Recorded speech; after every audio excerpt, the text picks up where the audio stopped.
ಓಂ ಶಾಂತಿ 24/2/2025 ಪ್ರಾರ್ಥ ಮುರಳಿ ಬಾಪ್ತಾದ ಮಧುಬನ. ಮಧುರ ಮಕ್ಕಳೇ, ಈ ಆತ್ಮೀಯ ಆಸ್ಪತ್ರೆ ನಿಮಗೆ ಅರ್ಧಕಲ್ಪಕ್ಕಾಗಿ ಸದಾ ಆರೋಗ್ಯ ಕೊಡುವಂಥದ್ದಾಗಿದೆ. ಇಲ್ಲಿ ನೀವು ದೇಹಿ ಅಭಿಮಾನಿಯಾಗಿ ಕುಳಿತುಕೊಳ್ಳಿ. ಪ್ರಶ್ನೆ: ವ್ಯಾಪಾರ ವ್ಯವಹಾರ ಮಾಡುತ್ತಿದ್ದರೂ ಸಹ ಯಾವ ಆದೇಶವನ್ನು ಬುದ್ಧಿಯಲ್ಲಿ ನೆನಪಿಟ್ಟುಕೊಳ್ಳಬೇಕು? ಉತ್ತರ: ತಂದೆಯ ಆದೇಶವಾಗಿದೆ. ನೀವು ಯಾವುದೇ ಸಾಕಾರ ಅಥವಾ ಆಕಾರವನ್ನು ನೆನಪು ಮಾಡಬೇಡಿ. ಒಬ್ಬ ತಂದೆಯ ನೆನಪು ಇದ್ದಾಗ ವಿಕರ್ಮ ವಿನಾಶವಾಗುವುದು. ಇದರಲ್ಲಿ ಯಾರೂ ಹೀಗೆ ಹೇಳುವಂತಿಲ್ಲ, ನನಗೆ ಬಿಡುವಿಲ್ಲ ಎಂದು. ಎಲ್ಲವನ್ನು ಮಾಡುತ್ತಿದ್ದರೂ ಸಹ ನೆನಪಿನಲ್ಲಿರಬಹುದು. ಓಂ ಶಾಂತಿ. ಮಧುರಾತಿ ಮಧುರ ಆತ್ಮೀಯ ಮಕ್ಕಳ ಪ್ರತಿ ತಂದೆ ಗುಡ್ ಮಾರ್ನಿಂಗ್. Good morning. ನಂತರ ಮಕ್ಕಳಿಗೆ ಹೇಳಲಾಗುವುದು, ತಂದೆಯನ್ನು ನೆನಪು ಮಾಡಿ. ಪತಿತ ಪಾವನ ಬಂದು ಪಾವನ ಮಾಡಿ ಎಂದು ಕರೆಯುವಿರಿ. ಆಗ ತಂದೆ ಮೊದಲು ಹೇಳುತ್ತಾರೆ, ಆತ್ಮೀಯ ತಂದೆಯನ್ನು ನೆನಪು ಮಾಡಿ. ಆತ್ಮೀಯ ತಂದೆ ಎಲ್ಲರಿಗೂ ಒಬ್ಬರೇ ಆಗಿದ್ದಾರೆ. ತಂದೆಯನ್ನು ಎಂದು ಸರ್ವವ್ಯಾಪಿ ಎಂದು ಒಪ್ಪಿಕೊಳ್ಳಲಾಗುವುದಿಲ್ಲ. ಆದ್ದರಿಂದ ಎಷ್ಟು ಸಾಧ್ಯವೋ ಅಷ್ಟು ಮಕ್ಕಳು ಮೊದಲು ತಂದೆಯನ್ನು ನೆನಪು ಮಾಡಿ. ಒಬ್ಬ ತಂದೆಯನ್ನಲ್ಲದೆ ಯಾವುದೇ ಸಾಕಾರ ಹಾಗೂ ಆಕಾರನನ್ನು ನೆನಪು ಮಾಡಬೇಡಿ. ಇದಂತೂ ಮೂರ್ತಿ ಸಹಜ ಅಲ್ಲವೇ? ಮನುಷ್ಯರು ಹೇಳುತ್ತಾರೆ, ನಾವು ಬ್ಯುಸಿಯಾಗಿರುತ್ತೇವೆ, ಬಿಡುವಿಲ್ಲ ಎಂದು. ಆದರೆ ಇದರಲ್ಲಂತೂ ಸದಾ ಬಿಡುವಿರುತ್ತೆ. ತಂದೆ ಯುಕ್ತಿಯನ್ನು ತಿಳಿಸುತ್ತಾರೆ, ಇದನ್ನು ತಿಳಿದಿರುವಿರಿ. ತಂದೆಯನ್ನು ನೆನಪು ಮಾಡುವುದರಿಂದಲೇ ನಮ್ಮ ಪಾಪ ಭಸ್ಮ ಆಗುವುದು. ಮುಖ್ಯ ಮಾತು ಇರುವುದು ಇಲ್ಲೇ. ವ್ಯಾಪಾರ ವ್ಯವಹಾರ ಮಾಡಲು ಯಾವುದೇ ಅಭ್ಯಂತರವಿಲ್ಲ.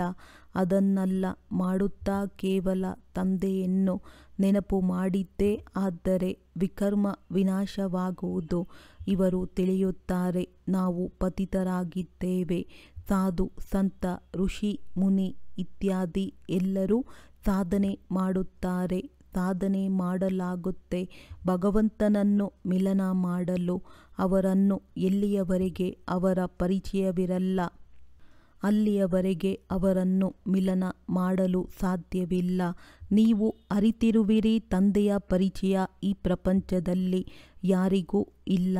ದೇಹದ ಪರಿಚಯವಂತೂ ಎಲ್ಲರಿಗೂ ಇದೆ. ದೊಡ್ಡ ವಸ್ತುವಿನ ಪರಿಚಯ ತಕ್ಷಣ ಆಗಿಬಿಡುತ್ತೆ. ಆತ್ಮದ ಪರಿಚಯವಂತೂ ಯಾವಾಗ ತಂದೆ ಬರುತ್ತಾರೆ ಆಗ ತಿಳಿಸುತ್ತಾರೆ. ಆತ್ಮ ಮತ್ತು ಶರೀರ ಎರಡು ಬೇರೆ ಬೇರೆ ವಸ್ತುವಾಗಿದೆ. ಆತ್ಮ ಒಂದು ನಕ್ಷತ್ರವಾಗಿದೆ ಮತ್ತು ಬಹಳ ಸೂಕ್ಷ್ಮವಾಗಿದೆ. ಅದನ್ನು ಯಾರೂ ನೋಡಲು ಸಾಧ್ಯವಿಲ್ಲ. ಆದ್ದರಿಂದ ಯಾವಾಗ ಇಲ್ಲಿ ಬಂದು ಕುಳಿತುಕೊಳ್ಳುವಿರಿ ಆಗ ದೇಹಿ ಅಭಿಮಾನಿಯಾಗಿ ಕುಳಿತುಕೊಳ್ಳಬೇಕು. ಇದು ಸಹ ಒಂದು ಆಸ್ಪತ್ರೆಯಾಗಿದೆಯಲ್ಲವೇ? ಅರ್ಧಕಲ್ಪಕ್ಕಾಗಿ ಸದಾ ಆರೋಗ್ಯಶಾಲಿಗಳಾಗಲು. ಆತ್ಮವಂತೂ ಅವಿನಾಶಿಯಾಗಿದೆ ಎಂದು ವಿನಾಶವಾಗುವುದಿಲ್ಲ. ಇಡೀ ಪಾತ್ರ ಆತ್ಮದ್ದೇ ಆಗಿದೆ. ಆತ್ಮ ಹೇಳುತ್ತೆ, ನಾನು ಎಂದೂ ವಿನಾಶ ಹೊಂದುವುದಿಲ್ಲ. ಇಷ್ಟೆಲ್ಲ ಆತ್ಮಗಳು ಅವಿನಾಶಿಯಾಗಿದೆ. ಶರೀರ ವಿನಾಶಿಯಾಗಿದೆ. ಈಗ ನಿಮ್ಮ ಬುದ್ಧಿಯಲ್ಲಿ ನಾನು ಆತ್ಮ ಅವಿನಾಶಿಯಾಗಿದ್ದೇನೆ ಎನ್ನುವುದು ಕುಳಿತಿದೆ. ನಾವು 84 ಜನ್ಮ ಪಡೆಯುತ್ತೇವೆ. ಇದು ಡ್ರಾಮಾ ಆಗಿದೆ. ಇದರಲ್ಲಿ ಧರ್ಮ ಸ್ಥಾಪಕರು ಯಾರು ಯಾವಾಗ ಬರುತ್ತಾರೆ, ಎಷ್ಟು ಜನ್ಮ ಪಡೆಯುತ್ತಾರೆ ಎಂದು ಇದನ್ನು ತಿಳಿದಿರುವಿರಿ. 84 ಜನ್ಮಗಳು ಎಂದು ಏನು ಗಾಯನವಿದೆ? ಖಂಡಿತವಾಗಿಯೂ ಯಾವುದೋ ಒಂದು ಧರ್ಮದ್ದಾಗಿರಬೇಕು. ಎಲ್ಲರದ್ದೂ ಆಗಲು ಸಾಧ್ಯವಿಲ್ಲ. ಎಲ್ಲ ಧರ್ಮವೂ ಒಟ್ಟಿಗೆ ಬರುವುದಿಲ್ಲ. ನಾವು ಬೇರೆಯವರ ಲೆಕ್ಕ ಏಕೆ ಕುಳಿತು ಮಾಡಬೇಕು? ಇಂತಿಂಥ ಸಮಯದಲ್ಲಿ ಇಂಥವರು ಧರ್ಮ ಸ್ಥಾಪನೆ ಮಾಡಲು ಬರುತ್ತಾರೆ ಎಂದು ತಿಳಿದಿರುವಿರಿ. ನಂತರ ಅವರದ್ದು ವೃದ್ಧಿಯಾಗುವುದು. ಎಲ್ಲವೂ ಸತೋ ಪ್ರಧಾನದಿಂದ ತಮೋ ಪ್ರಧಾನದವರೆಗೆ ಆಗಲೇಬೇಕು.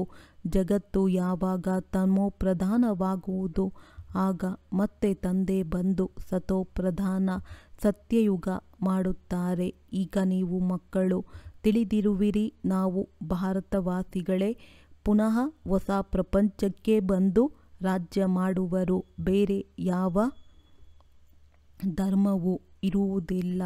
ನೀವು ಮಕ್ಕಳಲ್ಲಿಯೂ ಸಹ ಯಾರು ಶ್ರೇಷ್ಠ ಪದವಿ ಪಡೆಯಬೇಕಾದರೆ ಅವರು ಹೆಚ್ಚು ನೆನಪಿನಲ್ಲಿರುವ ಪುರುಷಾರ್ಥ ಮಾಡುತ್ತಾರೆ ಮತ್ತು ಸಮಾಚಾರವನ್ನು ಸಹ ಬರೆಯುತ್ತಾರೆ. ಬಾಬಾ, ನಾನು ಇಷ್ಟು ಸಮಯ ನೆನಪಿನಲ್ಲಿರುವೆ. ಕೆಲವರಂತೂ ಮಾನಕ್ಕೆ ಅಂಜಿ ಪೂರ್ತಿ ಸಮಾಚಾರವನ್ನೇ ಕೊಡುವುದಿಲ್ಲ. ಬಾಬಾ ಏನು ಹೇಳುತ್ತಾರೆ ಎಂದು ತಿಳಿಯುತ್ತಾರೆ, ಆದರೂ ಗೊತ್ತಾಗುವುದಲ್ಲವೇ? ಶಾಲೆಯಲ್ಲಿ ವಿದ್ಯಾರ್ಥಿಗಳಿಗೆ ಹೇಳುತ್ತಾರಲ್ಲವೇ, ನೀವು ಓದದ್ದೇ ಇದ್ದರೆ ಫೇಲ್ ಆಗಿಬಿಡುವಿರಿ. ಲೌಕಿಕ ತಂದೆ ತಾಯಿ ಸಹ ಮಕ್ಕಳ ವಿದ್ಯಾಭ್ಯಾಸದಿಂದ ತಿಳಿದು ಬರುತ್ತೆ. ಇದಂತೂ ಬಹಳ ದೊಡ್ಡ ಶಾಲೆಯಾಗಿದೆ. ಇಲ್ಲಂತೂ ನಂಬರ್ವಾರ್ ಕೂರಿಸಲಾಗುವುದಿಲ್ಲ, ಬುದ್ಧಿಯಿಂದ ತಿಳಿಯಲಾಗುತ್ತೆ. ನಂಬರ್ವಾರಂತೂ ಇದ್ದೇ ಇರುತ್ತಾರಲ್ಲವೇ? ಈಗ ಬಾಬಾ ಒಳ್ಳೆಯ ಮಕ್ಕಳನ್ನು ಬೇರೆ ಎಲ್ಲಾದರೂ ಕಳುಹಿಸಿ ಬಿಡುತ್ತಾರೆ. ಅವರು ಹೋದ ಮೇಲೆ ನಂತರ ಬೇರೆಯವರು ಬರೆಯುತ್ತಾರೆ. ನಮಗೆ ಮಹಾರಥಿ ಬೇಕು, ಆಗ ಖಂಡಿತ ತಿಳಿಯುತ್ತಾರೆ. ಅವರು ನಮಗಿಂತಲೂ ಬುದ್ಧಿವಂತರು, ಹೆಸರುವಾಸಿಯಾಗಿದ್ದಾರೆ. ನಂಬರ್ವಾರ್ ಅಂತೂ ಇರುತ್ತಾರಲ್ಲವೇ? ಪ್ರದರ್ಶನಿಯಲ್ಲಿಯೂ ಸಹ ಅನೇಕ ಪ್ರಕಾರದವರು ಬರುತ್ತಾರೆ. ಆದ್ದರಿಂದ ಗೈಡ್ಸ್ಗಳು ಸಹ ಅಲ್ಲೇ ನಿಂತಿರಬೇಕಿದೆ ತನಿಖೆ ಮಾಡುವುದಕ್ಕಾಗಿ. ರಿಸೀವ್ ಮಾಡುವವರಿಗಂತೂ ಗೊತ್ತಿರುತ್ತದೆ ಇವರು ಎಂತಹ ಪ್ರಕಾರದ ವ್ಯಕ್ತಿ ಎಂದು. ನಂತರ ಅವರಿಗೆ ಸೂಚನೆ ಕೊಡಬೇಕಾಗುತ್ತದೆ. ಇವರಿಗೆ ನೀವು ತಿಳಿಸಿ ಎಂದು. ನೀವು ತಿಳಿದುಕೊಂಡಿರುವಿರಿ, first grade, second grade, third grade ಎಲ್ಲರೂ ಇದ್ದಾರೆ. ಅಲ್ಲಂತೂ ಎಲ್ಲರ ಸೇವೆ ಮಾಡಲೇಬೇಕಾಗುತ್ತದೆ. ಯಾರಾದರೂ ದೊಡ್ಡ ಮನುಷ್ಯರಿದ್ದಾಗ ಖಂಡಿತವಾಗಿಯೂ ದೊಡ್ಡ ಮನುಷ್ಯರಿಗೆ ಹೆಚ್ಚು ಕಾಳಜಿಯನ್ನು ಎಲ್ಲರೂ ಮಾಡುತ್ತಾರೆ. ಕಾಯಿದೆಯಾಗಿದೆ. ತಂದೆ ಅಥವಾ ಟೀಚರ್ ಮಕ್ಕಳ ಮಹಿಮೆಯನ್ನು ಕ್ಲಾಸ್ನಲ್ಲಿ ಮಾಡುತ್ತಾರೆ. ಇದು ಸಹ ಎಲ್ಲಕ್ಕಿಂತಲೂ ದೊಡ್ಡ ಕಾಳಜಿಯಾಗಿದೆ. ಹೆಸರನ್ನು ಪಡೆಯುವ ಮಕ್ಕಳ ಮಹಿಮೆ ಅಥವಾ ಕಾಳಜಿ ಮಾಡಲಾಗುವುದು. ಇವರು ಹಣವಂತರು, ಇವರು ಧಾರ್ಮಿಕ ವೃತ್ತಿಯುಳ್ಳವರು, ಇದು ಸಹ ಕಾಳಜಿಯಾಗಿದೆಯಲ್ಲವೇ? ಈಗ ನೀವು ಇದನ್ನು ತಿಳಿದಿರುವಿರಿ. ಶ್ರೇಷ್ಠಾತಿ ಶ್ರೇಷ್ಠರು ಭಗವಂತ ಆಗಿದ್ದಾರೆ. ಇದನ್ನೂ ಸಹ ಹೇಳುವಿರಿ, ಖಂಡಿತ ಶ್ರೇಷ್ಠಾತಿ ಶ್ರೇಷ್ಠ ಆಗಿದ್ದಾರೆ. ಆದರೆ ನಂತರ ಕೇಳಿ ಅವರ ಬಯೋಗ್ರಫಿ ಹೇಳಿ ಎಂದು. ಆಗ ಹೇಳುವರು ಸರ್ವವ್ಯಾಪಿಯಾಗಿದ್ದಾರೆ. ಅಷ್ಟೇ, ಪೂರ್ತಿ ಕೆಳಗೆ ಇಳಿದು ಬಿಡುತ್ತಾರೆ. ಈಗ ನೀವು ತಿಳಿಸಿಕೊಡಿ, ಎಲ್ಲರಿಗಿಂತಲೂ ಶ್ರೇಷ್ಠಾತಿ ಶ್ರೇಷ್ಠರು ಭಗವಂತ ಅವರಾಗಿದ್ದಾರೆ. ಮೂಲವತನವಾಸಿ. ಸೂಕ್ಷ್ಮವತನದಲ್ಲಿ ದೇವತೆಗಳಿರುತ್ತಾರೆ, ಇಲ್ಲಿ ಮನುಷ್ಯರಿರುತ್ತಾರೆ. ಆದ್ದರಿಂದ ಶ್ರೇಷ್ಠಾತಿ ಶ್ರೇಷ್ಠ ಭಗವಂತ ನಿರಾಕಾರ ಆಗಿದ್ದಾರೆ. ಈಗ ನೀವು ತಿಳಿದಿರುವಿರಿ, ನಾವು ಏನು ವಜ್ರ ಸಮಾನ ಇದ್ದೆವು, ಈಗ ಕವಡೆಯ ತರಹ ಆಗಿಬಿಟ್ಟಿದ್ದೇವೆ ಮತ್ತು ಭಗವಂತನನ್ನು ತಮಗಿಂತಲೂ ಹೆಚ್ಚು ಕೆಳಗೆ ತೆಗೆದುಕೊಂಡು ಹೋಗಿಬಿಟ್ಟೆವು. ಗುರುತಿಸುವುದೇ ಇಲ್ಲ. ನೀವು ಭಾರತವಾಸಿಗಳಿಗೆ ಪರಿಚಯ ಸಿಗುವುದು, ನಂತರ ಪರಿಚಯ ಕಡಿಮೆಯಾಗಿ ಬಿಡುತ್ತದೆ. ಈಗ ನೀವು ತಂದೆಯ ಪರಿಚಯವನ್ನು ಎಲ್ಲರಿಗೂ ತಿಳಿಸುವಿರಿ. ಅನೇಕರಿಗೆ ತಂದೆಯ ಪರಿಚಯ ಸಿಗುವುದು. ನಿಮ್ಮ ಮುಖ್ಯ ಚಿತ್ರವೇ ಆಗಿದೆ ತ್ರಿಮೂರ್ತಿ ಚಕ್ರ ವೃಕ್ಷ. ಇದರಲ್ಲಿ ಎಷ್ಟು ಜ್ಞಾನದ ಬೆಳಕಿದೆ. ಇದನ್ನಂತೂ ಯಾರು ಬೇಕಾದರೂ ಹೇಳುತ್ತಾರೆ. ಇವರು ಲಕ್ಷ್ಮೀ ನಾರಾಯಣ ಸತ್ಯಯುಗದ ಮಾಲೀಕರಾಗಿದ್ದರು. ಒಳ್ಳೆಯದು. ಸತ್ಯಯುಗಕ್ಕೂ ಮೊದಲು ಏನಿತ್ತು ಇದನ್ನೂ ಸಹ ಈಗ ನೀವು ತಿಳಿದುಕೊಂಡಿರುವಿರಿ. ಈಗ ಇದು ಕಲಿಯುಗದ ಅಂತಿಮ ಸಮಯವಾಗಿದೆ ಮತ್ತು ಪ್ರಜೆಗಳ ಮೇಲೆ ಪ್ರಜೆಗಳ ರಾಜ್ಯವಾಗಿದೆ. ಈಗಂತೂ ರಾಜರುಗಳ ಮನೆತನವಿಲ್ಲ. ಎಷ್ಟು ವ್ಯತ್ಯಾಸವಿದೆ! ಸತ್ಯಯುಗದ ಆದಿಯಲ್ಲಿ ರಾಜರುಗಳಿದ್ದರು. ಈಗ ಕಲಿಯುಗದಲ್ಲಿಯೂ ರಾಜರುಗಳಿದ್ದಾರೆ. ಬಲೆ ಯಾರೂ ಅಲ್ಲಿ ಪಾವನರಿಲ್ಲ. ಆದರೆ ಕೆಲವರು ಹಣ ಕೊಟ್ಟಾದರೂ ಬಿರುದುಗಳನ್ನು ಪಡೆಯುತ್ತಾರೆ. ಮಹಾರಾಜರಂತೂ ಯಾರೂ ಇಲ್ಲ.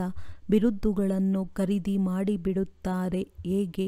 ಪಟಿಯಾಲದ ಮಹಾರಾಜ, ಜೋಧ್ಪುರ್, ಬಿಕನೇರ್ನ ಮಹಾರಾಜ ಹೆಸರಂತೂ ತೆಗೆದುಕೊಳ್ಳುವರಲ್ಲವೇ? ಈ ಹೆಸರು ಅವಿನಾಶಿಯಾಗಿ ನಡೆದು ಬಂದಿದೆ. ಮೊದಲು ಪವಿತ್ರ ಮಹಾರಾಜರುಗಳಿದ್ದರು. ಈಗ ಅಪವಿತ್ರ ಮಹಾರಾಜರುಗಳಿದ್ದಾರೆ. ಅಕ್ಷರ ನಡೆದು ಬರುತ್ತೆ. ಈ ಲಕ್ಷ್ಮೀನಾರಾಯಣರಿಗೆ ಹೇಳುತ್ತಾರೆ. ಇವರು ಸತ್ಯಯುಗದ ಮಾಲೀಕರಾಗಿದ್ದರು. ಯಾರು ರಾಜ್ಯ ಪಡೆದರು?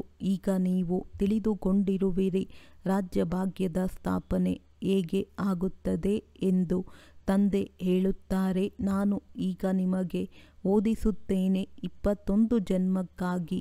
ಅಲ್ಲಿ ಅವರಂತೂ ಓದಿ ಇದೇ ಜನ್ಮದಲ್ಲಿಯೇ ಬ್ಯಾರಿಸ್ಟರ್ ಇತ್ಯಾದಿ ಆಗುತ್ತಾರೆ. ನೀವು ಈಗ ಓದಿ ಭವಿಷ್ಯದಲ್ಲಿ ಮಹಾರಾಜ ಮಹಾರಾಣಿ ಆಗುವಿರಿ.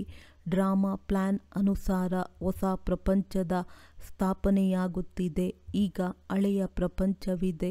ಬಲೆ ಎಷ್ಟೇ ದೊಡ್ಡ ದೊಡ್ಡ ಮೆಹಲುಗಳಿವೆ. ಆದರೆ ವಜ್ರ ವೈಡೂರ್ಯಗಳ ಮೆಹಲುಗಳನ್ನು ಮಾಡಲು ಯಾರಿಗೂ ತಾಕತ್ತು ಇಲ್ಲ. ಸತ್ಯಯುಗದಲ್ಲಿ ಈ ಎಲ್ಲ ವಜ್ರ ವೈಡೂರ್ಯಗಳ ಮೆಹಲುಗಳನ್ನು ಮಾಡುವಿರಲ್ಲವೇ? ಮಾಡುವುದರಲ್ಲಿ ಏನು ಸಮಯ ತೆಗೆದುಕೊಳ್ಳುವುದಿಲ್ಲ. ಇಲ್ಲೂ ಸಹ ಭೂಕಂಪ ಏನೇ ಆದರೂ ಸಹ ಬಹಳ ಚತುರರಾದ ಕಾರ್ಮಿಕರಿಂದ ಕಾರ್ಯ ಮಾಡಿಸಿ 1-2 ವರ್ಷದಲ್ಲಿ ಇಡೀ ನಗರವನ್ನೇ ತಯಾರು ಮಾಡಿ ನಿಲ್ಲಿಸಿ ಬಿಡುತ್ತಾರೆ. ಹೊಸ ದೆಹಲಿ ಮಾಡುವಲ್ಲಿ 8-10 ವರ್ಷವೇ ಹಿಡಿಸಿತ್ತು. ಆದರೆ ಇಲ್ಲಿನ ಕಾರ್ಮಿಕರು ಮತ್ತು ಅಲ್ಲಿನ ಕಾರ್ಮಿಕರಲ್ಲಿ ವ್ಯತ್ಯಾಸವಂತೂ ಇರುವುದಲ್ಲವೇ? ಇತ್ತೀಚೆಗಂತೂ ಹೊಸ ಹೊಸ ಆವಿಷ್ಕಾರಗಳನ್ನು ಸಹ ಹೊರತರುತ್ತಿರುತ್ತಾರೆ. ಮನೆ ಮಾಡುವ ವಿಜ್ಞಾನವೂ ಸಹ ಜೋರಾಗಿದೆ. ಎಲ್ಲವೂ ಸಹ ರೆಡಿಯಾಗಿ ಸಿಗುತ್ತದೆ. ತಕ್ಷಣ ಪ್ಲಾಂಟ್ ತಯಾರಾಗಿ ಬಿಡುತ್ತದೆ. ಬಹಳ ಬೇಗನೆ ತಯಾರಾಗುತ್ತದೆ. ಆದ್ದರಿಂದ ಇದೆಲ್ಲವೂ ಅಲ್ಲಿ ಕೆಲಸಕ್ಕೆ ಬರುವುದಲ್ಲವೇ? ಇದೆಲ್ಲವೂ ಜೊತೆಯಲ್ಲಿ ಬರಬೇಕಿದೆ. ಸಂಸ್ಕಾರವಂತೂ ಇರುವುದಲ್ಲವೇ? ಈ ವಿಜ್ಞಾನದ ಸಂಸ್ಕಾರ ಸಹ ನಡೆಯುತ್ತೆ. ಆದ್ದರಿಂದ ಈಗ ತಂದೆ ಮಕ್ಕಳಿಗೆ ತಿಳಿಸುತ್ತಾರೆ. ಪಾವನರಾಗಬೇಕಾದರೆ ತಂದೆಯನ್ನು ನೆನಪು ಮಾಡಿ. ತಂದೆಯೂ ಸಹ ಗುಡ್ ಮಾರ್ನಿಂಗ್ ಎಂದು ಹೇಳಿ ಶಿಕ್ಷಣವನ್ನು ನೀಡುತ್ತಾರೆ. ಮಕ್ಕಳು ತಂದೆಯ ನೆನಪಿನಲ್ಲಿ ಕುಳಿತಿರುವಿರಾ? ನಡೆದಾಡುತ್ತಾ ತಿರುಗಾಡುತ್ತಾ ತಂದೆಯನ್ನು ನೆನಪು ಮಾಡಿ. ಏಕೆಂದರೆ ಜನ್ಮ ಜನ್ಮಾಂತರದ ಹೊರೆ ತಲೆಯ ಮೇಲಿದೆ. ಮೆಟ್ಟಿಲನ್ನು ಇಳಿಯುತ್ತಾ ಇಳಿಯುತ್ತಾ 84 ಜನ್ಮ ಪಡೆಯುವಿರಿ. ಈಗ ಮತ್ತೆ ಒಂದು ಜನ್ಮದಲ್ಲಿ ಏರುವ ಕಲೆಯಾಗುತ್ತದೆ. ಎಷ್ಟು ತಂದೆಯನ್ನು ನೆನಪು ಮಾಡುತ್ತಿರುವಿರಿ ಅಷ್ಟು ಖುಷಿಯೂ ಆಗುವುದು. ತಾಕತ್ತು ಸಿಗುತ್ತದೆ. ಬಹಳ ಮಕ್ಕಳಿದ್ದಾರೆ. ಯಾರನ್ನೂ ಮೊದಲ ನಂಬರ್ನಲ್ಲಿ ಇಡಲಾಗುತ್ತೆ. ಆದರೆ ನೆನಪಿನಲ್ಲಂತೂ ಇರುವುದೇ ಇಲ್ಲ. ಬಲೆ ಜ್ಞಾನದಲ್ಲಿ ಬಹಳ ತೀಕ್ಷ್ಣವಾಗಿರುತ್ತಾರೆ. ಆದರೆ ನೆನಪಿನ ಯಾತ್ರೆಯಲ್ಲಿ ಇರುವುದಿಲ್ಲ. ತಂದೆಯಂತೂ ಮಕ್ಕಳ ಮಹಿಮೆ ಮಾಡುತ್ತಾರೆ. ಇವರೂ ಸಹ ನಂಬರ್ 1ನಲ್ಲಿದ್ದಾರೆ ಅಂದ ಮೇಲೆ ಖಂಡಿತ ಪರಿಶ್ರಮ ಪಟ್ಟಿರಬೇಕಲ್ಲವೇ? ನೀವು ಸದಾ ತಿಳಿಯಿರಿ. ಶಿವಬಾಬಾ ತಿಳಿಸುತ್ತಿದ್ದಾರೆ. ಆಗ ಬುದ್ಧಿಯೋಗ ಅಲ್ಲಿ ನೆಲೆಸಿರುತ್ತದೆ. ಇವರೂ ಸಹ ಕಲಿಯುತ್ತಿರಬೇಕಲ್ಲವೇ? ಆದರೂ ಸಹ ಹೇಳುತ್ತಾರೆ ಬಾಬಾರವರನ್ನು ನೆನಪು ಮಾಡಿ ಎಂದು. ಯಾರಿಗಾದರೂ ತಿಳಿಸಿಕೊಡಲು ಚಿತ್ರಗಳಿವೆ. ಭಗವಂತ ಎಂದು ನಿರಾಕಾರನಿಗೆ ಹೇಳಲಾಗುವುದು. ಅವರು ಬಂದು ಶರೀರವನ್ನು ಧಾರಣೆ ಮಾಡುತ್ತಾರೆ. ಒಬ್ಬ ಭಗವಂತನ ಮಕ್ಕಳು ಎಲ್ಲ ಆತ್ಮರು ಸಹೋದರರಾಗಿರುವಿರಿ. ಈಗ ಈ ಶರೀರದಲ್ಲಿ ವಿರಾಜಮಾನವಾಗಿದೆ. ಎಲ್ಲರೂ ಅಕಾಲ ಮೂರ್ತಿಗಳಾಗಿರುವಿರಿ. ಇದು ಅಕಾಲ ಮೂರ್ತ ಆತ್ಮ ಸಿಂಹಾಸನವಾಗಿದೆ. ಅಕಾಲ ಸಿಂಹಾಸನದ ತರಹ ವಿಶೇಷವಾಗಿ ಬೇರೆ ಯಾವುದೇ ವಸ್ತು ಇಲ್ಲ. ಈ ಸಿಂಹಾಸನವಾಗಿದೆ. ಅಕಾಲ ಮೂರ್ತಿಯದ್ದು ಭ್ರುಕುಟಿಯ ಮಧ್ಯೆ ಆತ್ಮ ವಿರಾಜಮಾನವಾಗಿರುತ್ತೆ. ಇದಕ್ಕೆ ಹೇಳಲಾಗುವುದು ಅಕಾಲ ಸಿಂಹಾಸನ. ಅಕಾಲ ಸಿಂಹಾಸನ ಅಕಾಲ ಮೂರ್ತಿಯದ್ದು. ಆತ್ಮಗಳೆಲ್ಲ ಅಕಾಲವಾಗಿದೆ. ಎಷ್ಟು ಅತಿ ಸೂಕ್ಷ್ಮವಾಗಿದೆ. ತಂದೆಯಂತೂ ನಿರಾಕಾರರಾಗಿದ್ದಾರೆ.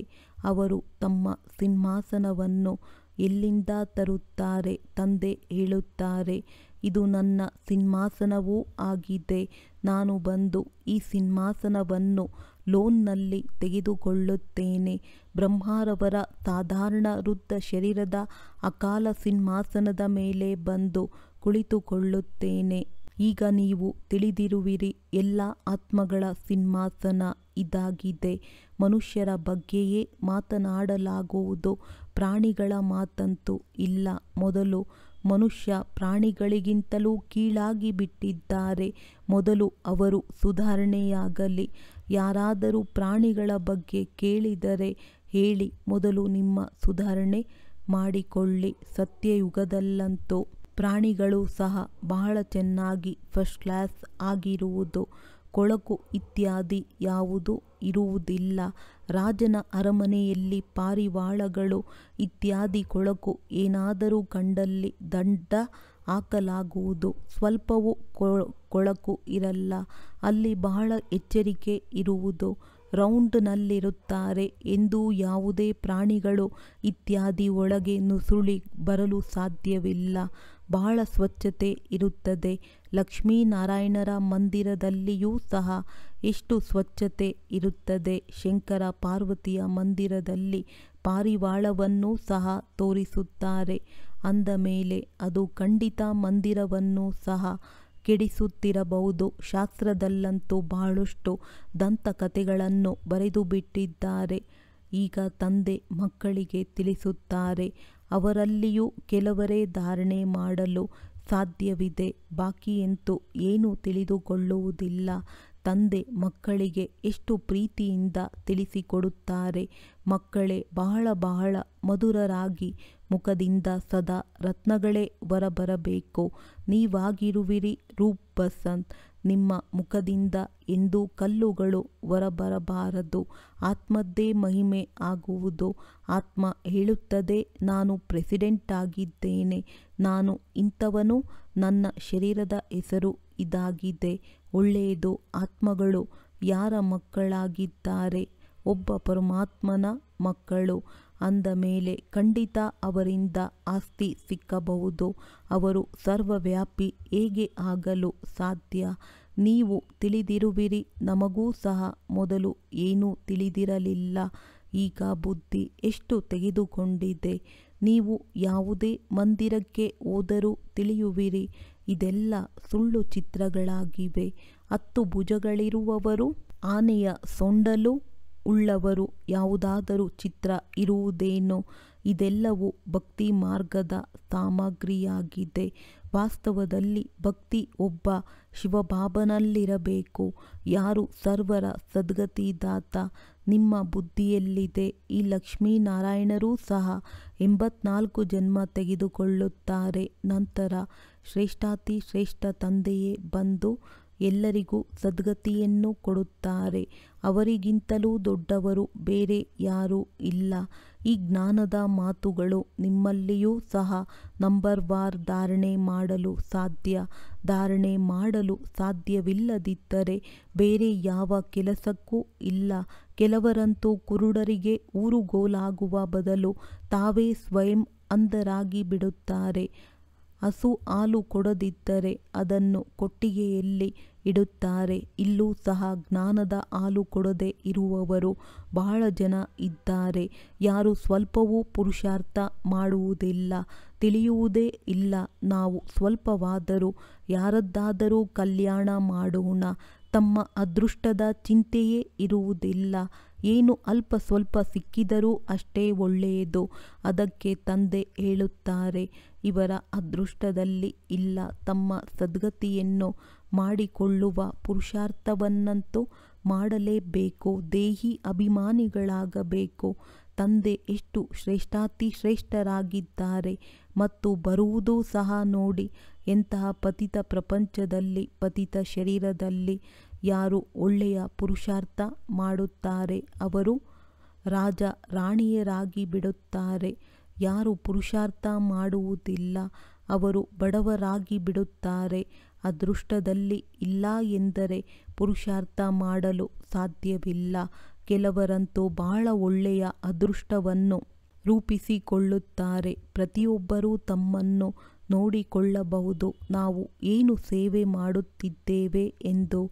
ಒಳ್ಳೆಯದು. ಮಧುರಾತಿ ಮಧುರ ಅಗಲಿ ಹೋಗಿ ಮರಳಿ ಸಿಕ್ಕಿರುವಂತಹ ಮಕ್ಕಳ ಪ್ರತಿ ಮಾತ್ಪಿತಾ ಬಾಪ್ ದಾದಾರವರ ನೆನಪು, ಪ್ರೀತಿ ಹಾಗೂ ಸುಪ್ರಭಾತ. ಆತ್ಮಿಕ ತಂದೆಯ ಆತ್ಮಿಕ ಮಕ್ಕಳಿಗೆ ನಮಸ್ತೆ. ಧಾರಣೆಗಾಗಿ ಮುಖ್ಯ ಸಾರ. ರೂಪ ಬಸಂತರಾಗಿ ಮುಖದಿಂದ ಸದಾ ರತ್ನಗಳೇ ಹೊರಬರಬೇಕು. ಬಹಳ ಬಹಳ ಮಧುರರಾಗಬೇಕು. ಎಂದೂ ಸಹ ಕಲ್ಲು ಕಟುವಚನ ಹೊರಬರಬಾರದು. ಜ್ಞಾನ ಮತ್ತು ಯೋಗದಲ್ಲಿ ತೀಕ್ಷ್ಣರಾಗಿ ತಮ್ಮ ಮತ್ತು ಅನ್ಯರ ಕಲ್ಯಾಣ ಮಾಡಬೇಕು. ತಮ್ಮ ಶ್ರೇಷ್ಠ ಅದೃಷ್ಟ ಮಾಡಿಕೊಳ್ಳುವ ಪುರುಷಾರ್ಥ ಮಾಡಬೇಕು. ಕುರುಡರಿಗೆ ಊರುಗೋಲಾಗಬೇಕು. ವರದಾನ.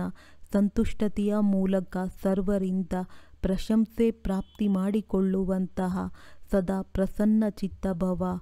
ಸಂತುಷ್ಟತೆಯ ಚಿಹ್ನೆ ಪ್ರತ್ಯಕ್ಷ ರೂಪದಲ್ಲಿ ಪ್ರಸನ್ನತೆ ಕಂಡುಬರುತ್ತದೆ ಮತ್ತು ಯಾರು ಸದಾ ಸಂತುಷ್ಟ ಹಾಗೂ ಪ್ರಸನ್ನರಾಗಿರುತ್ತಾರೆ ಅವರನ್ನು ಪ್ರತಿಯೊಬ್ಬರೂ ಅವಶ್ಯವಾಗಿ ಪ್ರಶಂಸೆ ಮಾಡುತ್ತಾರೆ.